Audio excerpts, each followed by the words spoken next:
पुण्यामध्ये चाललंय काय असा सवाल उपस्थित होतोय। निवृत्त वरिष्ठ पोलीस निरीक्षकावर जीवघेणा हल्ला झाला आहे। वानवडीतील संविधान चौकातील ही घटना आहे। निवृत्त वरिष्ठ पोलीस निरीक्षकावर जीवघेणा हल्ला झालाय। रुग्णालयामध्ये शेख यांच्यावर उपचार सुरू आहे। वानवडीतील संविधान चौकात हा हल्ला झालाय। रुबी रुग्णालयात शेख यांच्यावर उपचार सुरू आहे। आपले प्रतिनिधी रोहन कदम आपल्यासोबत फोन लाईन वरून जोडलेत। रोहन, काय अधिकची माहिती?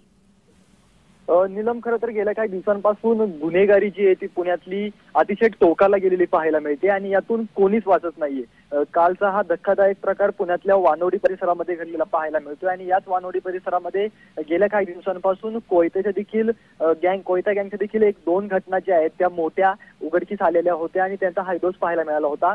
कालची जी घटना आहे त्यामध्ये वजीर हुसेन शेख नावाचे जे वरिष्ठ पोलीस निरीक्षक काही काळ पुण्यामध्ये आणि पुण्याच्या ग्रामीण भागामध्ये ज्यांनी काम केलेलं आहे ते निवृत्त पोलीस अधिकारी असताना त्यांच्यावरती जो आहे तो अशा प्रकारे हल्ला 2 ते 3 जणांनी केलेला पाहायला मिळतोय। अगदी त्यांना जीवे मारण्याचा प्रयत्न करण्यासाठी या सगळ्यांनी त्यांच्यावरती हल्ला केलेला होता, परंतु सुदैवाने आजूबाजूची लोक जमल्यानंतर थोडासा गोंधळ झाल्यानंतर ते लोक पळून गेली, परंतु त्यांच्या डोक्यामध्ये जो आहे तो दगड या लोकांच्या माध्यमातून मारण्यात आलेला आहे।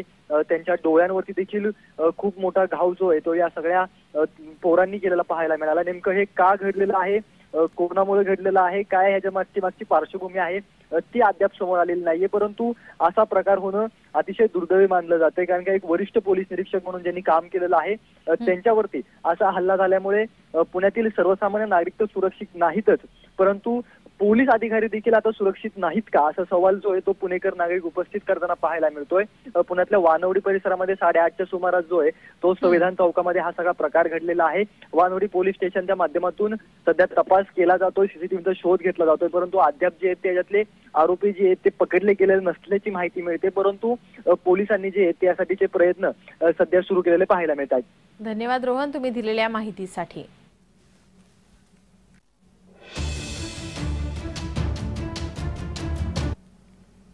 संभाजी